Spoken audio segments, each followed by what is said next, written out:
तो दोस्तों, अगर आप मूवी देखने के शौकीन है तो रणवीर सिंह की आई धुरंधर द रिवेंज को आप कैसे मिस कर सकते हैं, क्योंकि ये सिर्फ एक मूवी नहीं है, पूरी बायोग्राफी है जिसमें 2017 से लेकर 2020 तक इसमें सब कुछ दिखाया गया है। लॉकडाउन से लेकर नोटबंदी तक और यहाँ तक पुरानी हिस्ट्री को भी खंगाल दिया इस मूवी ने, जिसमें अंडरवर्ल्ड डॉन दाऊद इब्राहिम को भी दिखाया गया है। तो दोस्तों, इस वीडियो पे आप बने रहिए। अब मैं आपको बताने जा रहा हूँ इस मूवी के हर एक किरदार और कहानी को वन शॉट में।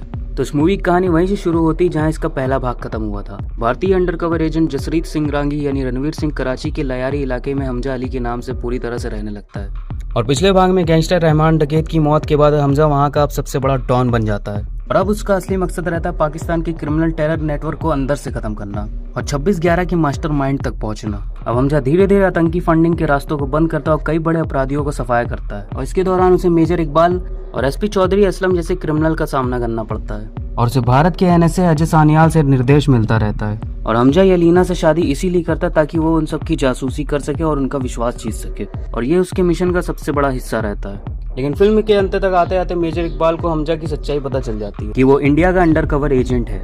फिर मेजर इकबाल हमजा को जाल में फंसाने के लिए अपने मुरीद के टेरर कैंप पे बुला लेता है। फिर मेजर इकबाल हमजा को अपनी बातों में फंसाने लगता है और उसको उसकी सच्चाई बता देता है, और धोखे से हमजा के कंधे पे चाकू भोंक देता है। लेकिन हमजा बलोच सेना की मदद से कैंप पर हमला करा देता है। यहाँ से इस कहानी का एक अलग मोड़ देखने को मिलता है, जहाँ हमजा और मेजर इकबाल एक दूसरे के खून के दुश्मन बन जाते हैं। फिर हमजा उसके कैंप और उसके आदमियों को पूरी तरह से खत्म कर देता है, लेकिन मेजर इकबाल अभी भी जिंदा रहता है। वो लयारी के इलाके में बच के भाग रहा होता है, लेकिन हमजा उसे जाने नहीं देता। फिर यहाँ पे भी उन लोगों के बीच एक खतरनाक लड़ाई होती है। फिर मेजर इकबाल पास में पड़ी एक जंजीर को उठाता है और हमजा के ऊपर हमला कर देता है, लेकिन हमजा अपनी बहादुरी दिखाता है और उस जंजीर से उसी के ऊपर वार करने लगता है, और मेजर इकबाल हमजा से बच के फिर से भागने लगता है। और तभी हमजा उस जंजीर में धारदार चीज फंसा के उसके पैर पे वार करता है और उसका पैर कट जाता है। और फिर हमजा मेजर इकबाल को उसी जंजीर से बांध के एक पास में खड़ी केरोसिन से भरी ट्रेन के ऊपर ले जाता है, और केरोसिन वाले तेल में आग लगाकर उसको वही ट्रेन के साथ ब्लास्ट कर देता है। और कुछ इसी तरह हमजा ने एसीपी चौधरी असलम को भी कार के साथ ब्लास्ट कर दिया था। और मेजर इकबाल को मारने के बाद हमजा पकड़ा जाता है, क्योंकि उसकी पत्नी यलीना अपने बेटी की जान बचाने के लिए पुलिस एएसपी उमैर हैदर को